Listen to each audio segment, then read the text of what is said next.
Hello students, welcome to our digital educare. তোমরা জানো আমরা এবিটিএ টেস্ট পেপার সলভ করছি। আজকে তোমাদের নেক্সট ভিডিও তোমাদের প্রোভাইড করা হচ্ছে। চলো আমরা দেখি আজকে সেটে তোমাদের কি আছে। এটা হচ্ছে তোমাদের পেজ নাম্বার 124।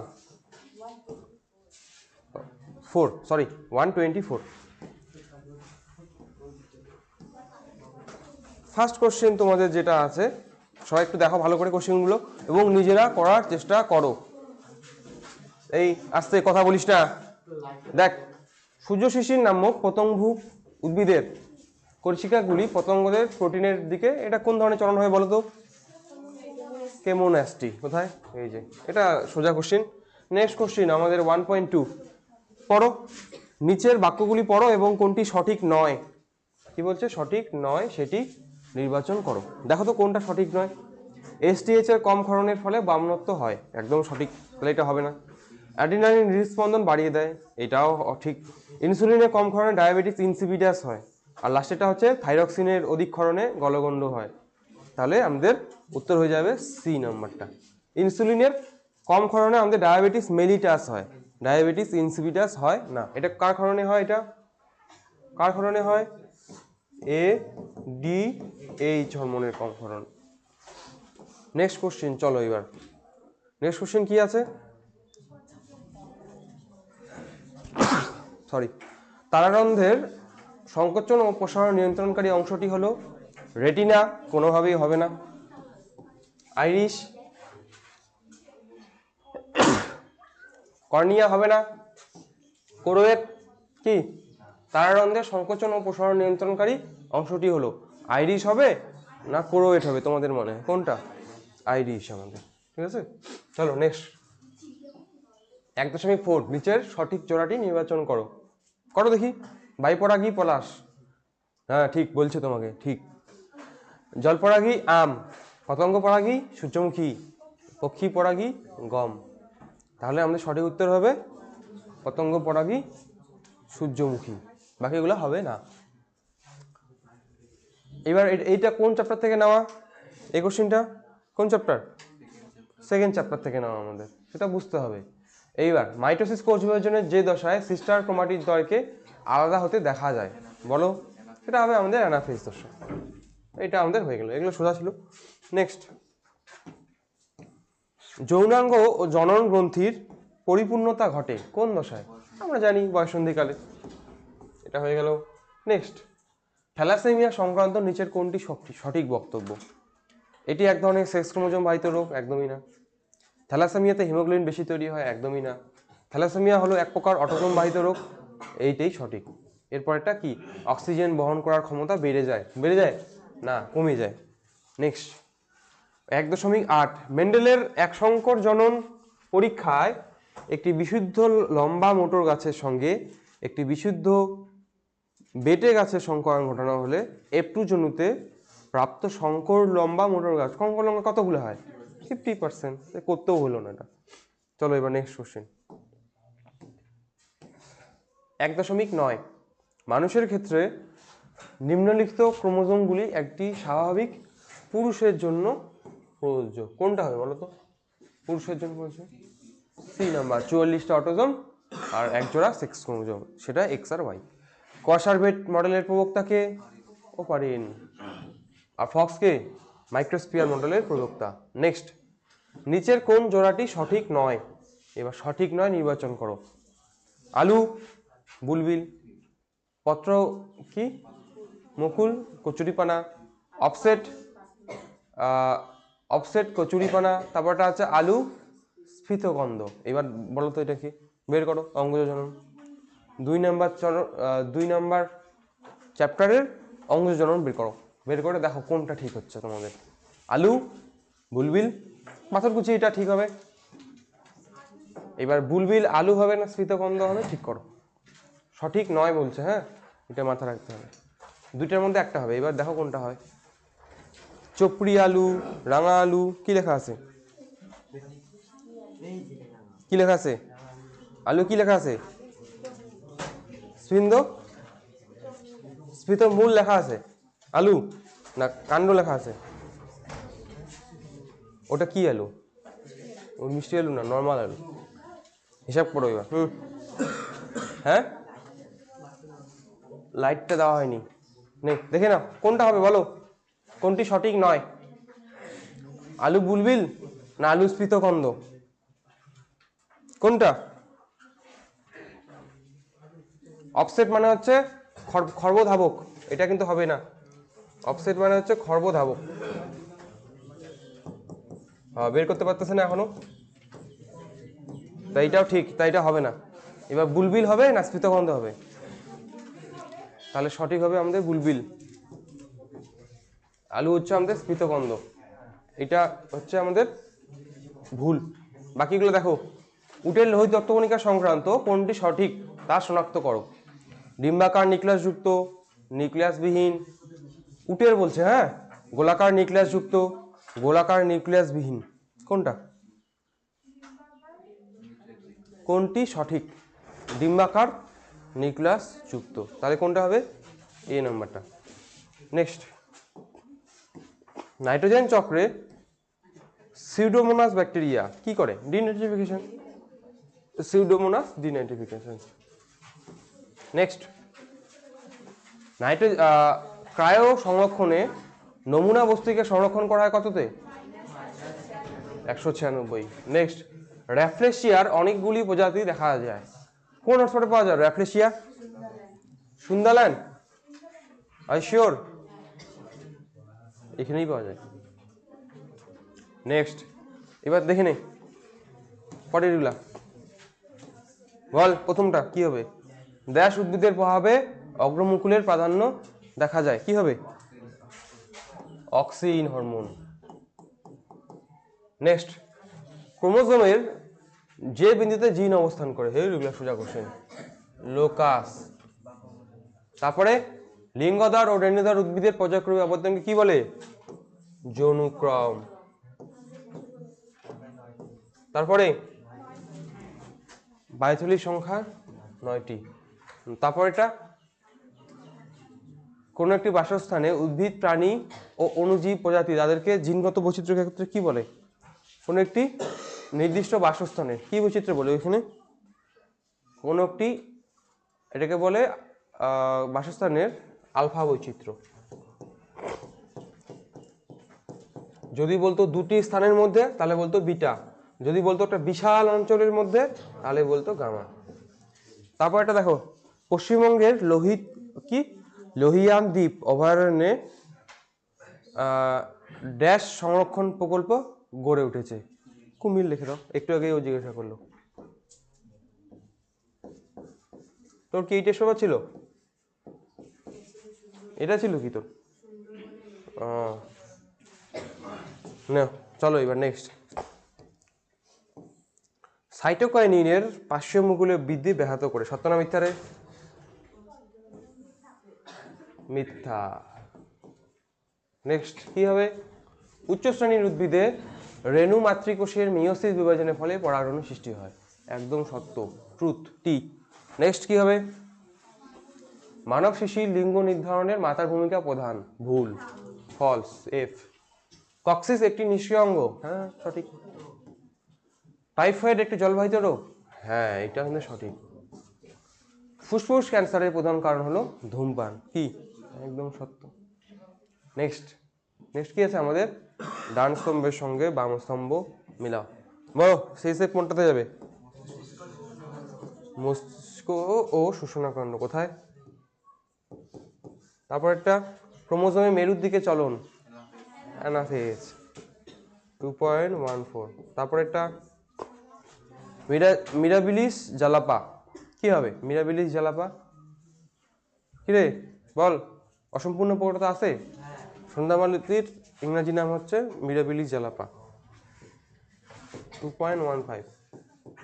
নেক্সট, গঠন আলাদা কিন্তু কাজ একই, গঠন আলাদা কিন্তু কাজ একই 2.16। তারপরে অ্যালগাল ব্লুম কোথায় আছে?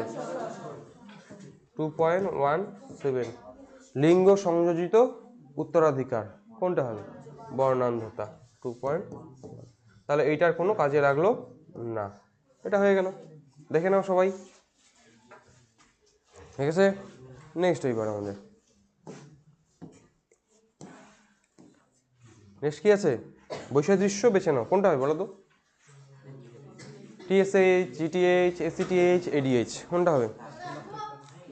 অবশ্যই কোনটা বল? হ্যাঁ, কেন লাস্টেরটা হবে রে? পড়ছিস মানে তুই কাতে বলছিস? এই কি হবে উত্তর বল, উত্তর কি হবে বল? 2.19। নিচের কোনটি বৈসাদৃশ্য?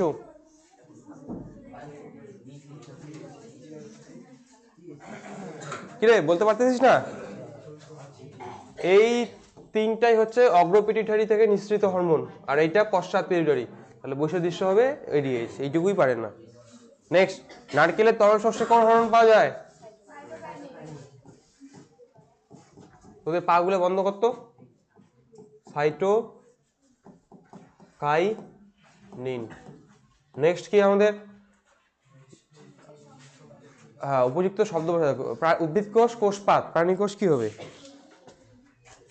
কি হবে? ক্লিভেজ। নেক্সট, এই গ্যামেট থেকে এখান থেকে কত ধরনের গ্যামেট পাওয়া যাবে? কি কত ধরনের? বারবার পড়াইছি আমরা। এটা মিলে একটা গ্যামেট হবে, এটা মিলে একটা হবে, এটা মিলে একটা হবে, আর এটা এটা মিলে একটা। তো টোটাল কটা হইলো? 9টা। 4টা উত্তর, ঠিক আছে? তাহলে এখানে হবে কয়টা গ্যামেট পাওয়া যাবে? 4টা। নেক্সট, কোথায় পোকা চার প্রকার দেখতে পাচ্ছিস না এখানে? 4টাই তো আলাদা আলাদা, একই আছে না। দ্বিসংখ্য জনন পরীক্ষায় প্রাপ্ত সর্বাধিক ফেনোটাইপের অনুপাত কত ধরনের জেনোটাইপ নির্দেশ করে? কি কোন ধরনের জেনোটাইপ নির্দেশ করে দ্বিসংখ্য জনন পরীক্ষায়? কোনটা, কোন ফেনোটাইপটা দেখতে পেয়েছিস দ্বিসংখ্য জনন পরীক্ষায়? কি সবচেয়ে বেশি ফেনোটাইপ প্রদর্শন করে বল দেখি? প্রাপ্ত সর্বাধিক ফেনোটাইপ অনুপাত কোন ধরনের জেনোটাইপকে নির্দেশ করে? জেনোটাইপটা বল, লিখলে হবে না, এটা ফেনোটাইপ তো লিখছিস। হলুদ গোল তো ফেনোটাইপটা, সেটার জন্য দায়ী জেনোটাইপটা কি হবে? বড় হাতের ওয়াই, ছোট হাতের ওয়াই, বড় হাতের আর, ছোট হাতের আর, দেখতে পেয়েছিস? ঠিক আছে, ওয়াই ওয়াই আর আর, বা বি বি, ঠিক আছে? এটা লিখতে হবে। দেখবি এইটা, দেখবি 4টা পাইছে সর্বাধিক। দ্বিসংখ্য জনন খোল, তুই যদি এটা লিখিস তাও হবে, এটা লিখিস তাও হবে। নেক্সট, নেক্সট কি আছে রে? অপসারী বিবর্তনের উদাহরণ দাও, বল দেখি একটা অপসারী বিবর্তনের উদাহরণ। সমসমস্ত অঙ্গ পড়েছিস? সমসমস্ত অঙ্গের মধ্যে দেখ এবার গিয়ে। হ্যাঁ, ঘোড়ার অগ্রপথ আর মানুষের হাত, বা তিমির ফ্লিপার। মানুষের হাত, ঘোড়ার অগ্রপথ, তিমির ফ্লিপার, এগুলো হচ্ছে কিসের অঙ্গ? সমস্ত অঙ্গ। সেই উদাহরণগুলো দিলেই এখানে আমাদের এটা হয়ে গেল। নেক্সট, এই এরপরের দিন থেকে 8টার পরে আর ঢুকতে দেওয়া যাবে না। ঠান্ডা হবে না কি হবে? আমি 8টার দিকে আসতেছি আর তোরা আসতে পারিস না। তারপর দেখ নিচের একটি বিষয়ের অন্তর্গত কোনটা হবে বল? বের কর। ডিএনএ, আরএনএ, কোষচক্র, প্রোটিন। কোষচক্র। নেক্সট, ভারতবর্ষের প্রথম জাতীয় উদ্যানের নাম কি? ভারতবর্ষের প্রথম জাতীয় উদ্যানের নাম হচ্ছে Jim Corbett national park. Corbett. Next, এবার আমাদের কিছু আছে বড় কোশ্চেন, 2 নাম্বার দিয়ে শুরু। একবার দেখে নে 2 নাম্বারের মধ্যে আমি যদি কোনোটা দেখতে পাচ্ছি কঠিন, সেটা আমি বলে দিচ্ছি। আমি এখানে প্রথম পার্টে কোনো কিছু সমস্যা দেখতে পাচ্ছি না, যে একটু ঘুরিয়ে পেঁচিয়ে দিয়েছে, সব বইয়ে পেয়ে যাবে। তারপর এখানে যাই, দেখে নাও। মানব বিকাশের প্রধান দশা, কোষ বিভাজনের বিশ্লেষণ। মেন্ডেলের বংশগতি সূত্র কি সর্বক্ষেত্রে প্রযোজ্য? উত্তরের সাপেক্ষে যুক্তি দাও। এটা একটা বলে দিই। মেন্ডেলের বংশগতি কোথায়? এই যে এটা, এটা কি সব ক্ষেত্রে প্রযোজ্য? কি বলো? না। কোন ক্ষেত্রে প্রযোজ্য না? উদাহরণ দাও, এবং তার সাপেক্ষে উদাহরণ দিতে হবে। কি বল? অসম্পূর্ণ প্রকটতা হচ্ছে মেন্ডেলের প্রথম সূত্রের ব্যতিক্রম। তাহলে তোমাকে এটা লিখতে হবে। কি লিখবে? যে মেন্ডেলের বংশগতি বিদ্যার সূত্র সবসময় সব ক্ষেত্রে প্রযোজ্য না। উদাহরণ অসম্পূর্ণ প্রকটতা। এইবার অসম্পূর্ণ প্রকটতা কেন?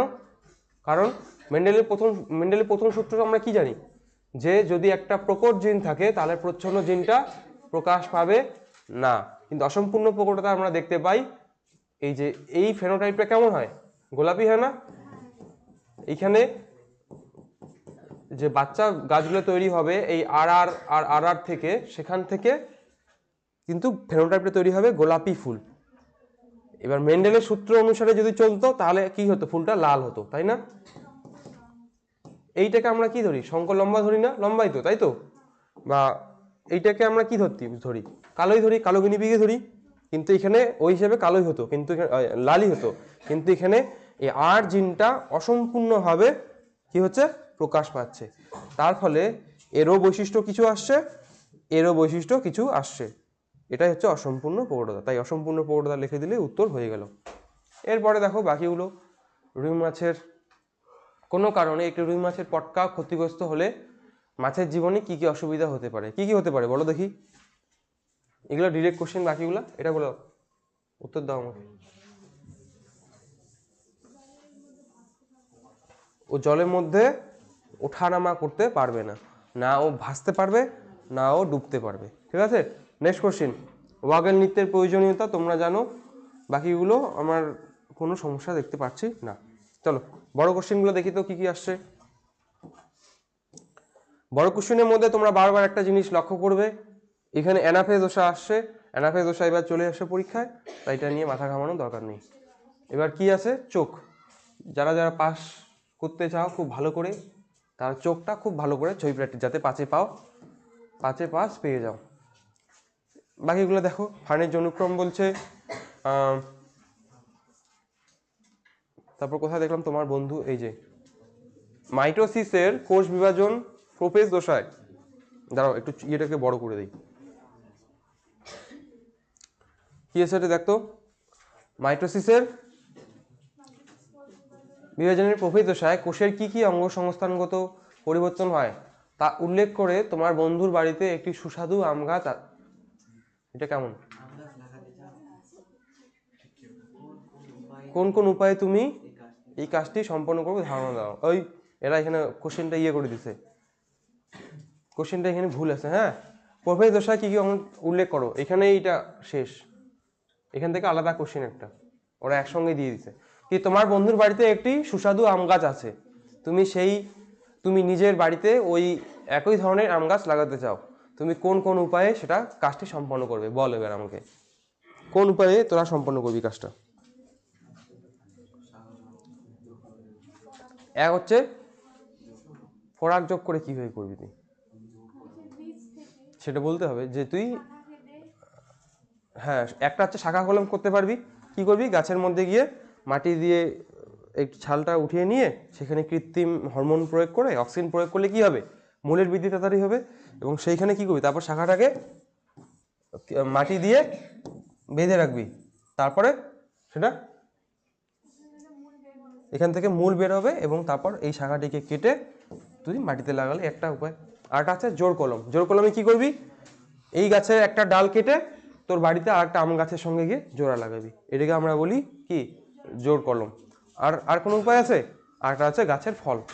ওর বন্ধুর বাড়ির আম গাছের ফল, মানে আম গাছের বীজ নিয়ে যদি মাটিতে পুঁতিস তাহলে তুই পেতে পারিস।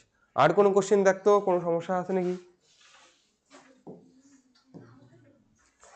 পায়রার বায়ুথলি দিয়ে আছে অভিযোজনগত মানব জীবনের কুফল, খাদ্য শৃঙ্খলে জৈবতা নির্দেশ করে, অথবা নাইট্রোজেন একটি মৌল পরিবেশী এবং নিয়ন্ত্রিত হয়। হ্যাঁ, আর বাকিগুলোর মধ্যে আমি কোনো সমস্যা দেখতে পাচ্ছি না, সবগুলো ডিরেক্ট কোশ্চেন, বই পড়লেই এগুলা পারা যাবে। 4.2-3 একটু দেখি। বংশগতি সংক্রান্ত ক্রস থেকে তুমি কিভাবে প্রকট প্রচ্ছন্ন হোমোজাইগোট হেটারোজাইগোট ও বিশুদ্ধ সংকর জীবের ধারণা দেবে। প্রকরণের উদ্ভব ঘটার জন্য বাঘ কি কি সুবিধা পায়, ওটা বাদ দিলাম বাঘেরটা, বাকিগুলো দেখো তো পারবে কিনা। বংশগতি সংক্রান্ত একটি ক্রস থেকে তুমি কিভাবে প্রকট প্রচ্ছন্ন এবং হোমোজাইগোট হেটারোজাইগোট, কোনটা করবে বলো দেখি, কোনটা দিয়ে বংশগতি সংক্রান্ত একটি ক্রস থেকে। ধরো তুমি মোটর গাছ দিবে, তুমি মোটর গাছ দিয়েই করলে, একটা এই মোটর গাছটার সঙ্গে কার্বিয়ে দিলে এইটার প্রথম কি বলছে প্রকট প্রচ্ছন্ন। এখানে যে প্রথম এখান থেকে কি গ্যামেট বের হবে টি না হয় টি, এখান থেকে কি বের হবে হয় টি না হয় আর একটা ছোট হাতের টি। এবার এদের মধ্যে গ্যামেটের মিলন হবে, মিলন হবে কি হবে প্রথম বাচ্চাটা তৈরি হবে আমাদের কি লিখবে সেটা সংকর লম্বা। এইবার কি হবে এটাকে এক্সপ্লেন করবে। প্রথমটা কি আছে প্রকট প্রচ্ছন্ন। এবার দেখবি যে প্রথম যে বাচ্চাটা F1 প্রজাতিটা জন্ম নিল সেটা কি হবে সংকর লম্বা। এখানে এখানে কোন জিনটা প্রকাশ পেয়েছে বড় হাতের যে টিটা সেটা প্রকাশ পেয়েছে, তাহলে তুই লিখলি যে এখানে টিটা হলো ক্যাপিটাল প্রকট বৈশিষ্ট্য। প্রকট বৈশিষ্ট্য তাকে বলবো হেটারোজাইগোট অবস্থায় যে জিনটি বা যে অ্যালিলটি প্রকাশ পায় তাকে বলবো এই চুপ যে অ্যালিলটি প্রকাশ পায় তাকে আমরা বলবো প্রকট বৈশিষ্ট্য। তাহলে আমরা কোনটা পারলাম প্রকটটা গেলে। প্রচ্ছন্ন কি বলবো হেটারোজাইগোট অবস্থায় আমরা দেখতে পাচ্ছি যে ছোট হাতের টিটা প্রকাশ পাচ্ছে না, তাহলে এটি হচ্ছে প্রচ্ছন্ন বৈশিষ্ট্য, দুটা গেল। তারপর হোমোজাইগোট আর হেটারোজাইগোস কি জিনিস, হোমোজাইগোট যখন সমস্ত ক্রোমোজোমে দুটি অ্যালিলই সেম, এইখানে দেখ টি আর টি, এখানে দেখ দুটো অ্যালিল সেম না, তখন তাকে আমরা বলবো হোমোজাইগোট। আর এই যে প্রথম বাচ্চাটা তৈরি হলো এখানে দুটো কি সমস্ত ক্রোমোজোমের দুটি অ্যালিলের কি ক্রোমোজোম জিনগুলো মানে দুটি অ্যালিলই আলাদা, মানে এই কথাটার মানে হচ্ছে যদি এইটা একটা ক্রোমোজোম হয়, ক্রোমোজোম কয়টা থাকে জোড়া জোড়া করে থাকে। এইবার এখানে যদি টি থাকে এখানে হচ্ছে স্মল টি, এইটার মানে হচ্ছে হেটারোজাইগোট। 3 নাম্বার চ্যাপ্টারে প্রথম দিকে সাজানো হয়েছে হোমোজাইগোট হেটারোজাইগোট, লাস্ট হচ্ছে বিশুদ্ধ ও সংকর জীবের ধারণা দিবে। বিশুদ্ধ জীব কাকে বলবো ওই একই হোমোজাইগোটের মতো করেই, যখন দুটি অ্যালিলি সেম থাকবে তখন তাকে বলবো কি বিশুদ্ধ জীব, সেটা বিশুদ্ধ লম্বা হতে পারে বিশুদ্ধ বেটেও হতে পারে। আর যদি আমাদের মিক্সচার থাকে মানে হেটারোজাইগোট অবস্থায় আমরা দুটি বৈশিষ্ট্যই প্রকাশ পাই তখন থেকে আমরা বলবো সংকর জীব। এটা পড়তে গেলে তোকে 3 নাম্বার চ্যাপ্টারে ভালো করে পড়তে হবে পয়েন্টগুলো, ওখানে দেওয়াই এসে একদম কোনটা হেটারোজাইগোট কোনটা প্রকট কোনটা প্রচ্ছন্ন। ঠিক আছে, তো আমরা 1 নাম্বার মডেল করে ফেললাম। আশা করি কোনো সমস্যা হবে না। যারা ইউটিউবে দেখছো যদি সমস্যা হয় অবশ্যই কমেন্ট করে জানাবে। তো আজকের জন্য এই ভিডিওটি এখানেই থাকবে, নেক্সট ভিডিওতে তোমাদের সঙ্গে আবার দেখা হবে। Thank you.